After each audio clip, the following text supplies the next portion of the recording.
Hey, good morning everyone. Tim Alatorre here, Principal Architect with Domum.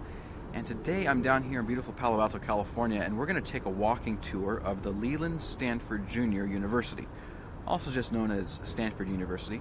And Stanford is a private university, and it's got some of the most amazing architecture. It's a little bit of an unknown secret for, I think, most of Californians. And if you've ever wanted to tour Europe, go see the beautiful cathedrals and some of the monumental architecture, Stanford is a little microcosm. It's a reproduction, in a way, of a lot of what is the best of European architecture. If you've never been to a cathedral in Europe, coming here to the Memorial Church at Stanford is a pretty good second best. So with that, I'm going to take a walking tour and we'll talk about what we're seeing. And I would invite you, if you get the chance, come on over here to Stanford, and they run tours multiple times a day throughout the week. And I think you could probably just come around, walk around, and no one would bat an eye. It's a pretty busy place. Okay, so let's go. Okay, so first up, we're over here at the quad, and this part of the campus was the first part that was built, and you can see here just some beautiful sandstone walls that were quarried actually in San Jose, and the Stanfords, they made a lot of their money in the railroad business. Right here you're going to see this big entrance. Prior to the 1906 earthquake, there was actually a large memorial arch there, but it was damaged and fell down. But the architects who designed this designed it after the Romanesque style, but they incorporated a lot of the California mission style into it. So you see these low arches, that's the Romanesque, but the red tile roofs and the sandstone and some of the detailing is very mission style. And as we get closer here, you'll see also these colonnades and the repetition. It's just absolutely beautiful. And the detail on the stonework is quite impressive. As you look down here, you can see on the friezes and these columns and the bases and the capitals, just some very intricate carvings. And this was all done by hand. They actually brought in sculptors from Italy to do all this craftsmanship.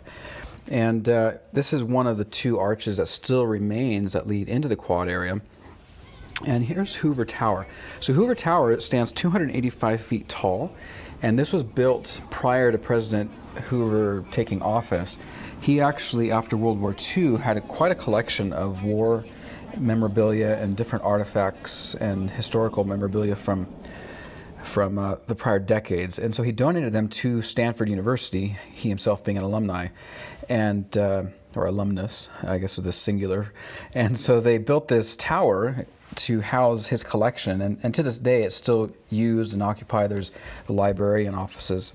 This is the Memorial Chapel that I was talking about earlier, or Memorial Church, and it's absolutely amazing. There used to be a bell tower here that fell down in the 1906 earthquake.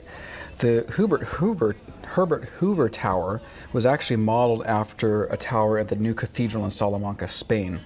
And this chapel here was modeled after some of the cathedrals in Italy. And you can see here again just the amazing detail work on the stone carving. This really rivals what you would see in Europe, but it's newer. It was completed, the campus was started in the late 1800s. It's completed just prior to 1906 earthquake, like 1904 or so. And so it's only a little over 100 years old, so it's in much better condition. The inside of this chapel is just absolutely phenomenal. The one thing you will notice, though, is the ceilings are wood. And typically in Europe, all of the ceilings will be stone, barrel, and vaulted arches, and typically they do have wood roof, but there'd be a stone ceiling underneath. Here it's just, there is really no ceiling. You can see the structure that makes up the roof, and the carving and the stained glass really is on par with anything you would see. I mean, these in Europe, these mosaics are just breathtakingly beautiful. So it's definitely worth making the trip to check this out. Okay, so that concludes my lightning fast tour of Stanford University. If you like this video, make sure you comment, like, subscribe, whatever platform you're watching on. Do whatever you need to do, and there'll be more. I'm always traveling around and recording the things I see from the point of view of an architect. And if you have a project that you'd like us to help you with, make sure you reach out to us, domum.design. And until next time, I'm Tim Alatorre with Domum. Thanks, guys. Bye.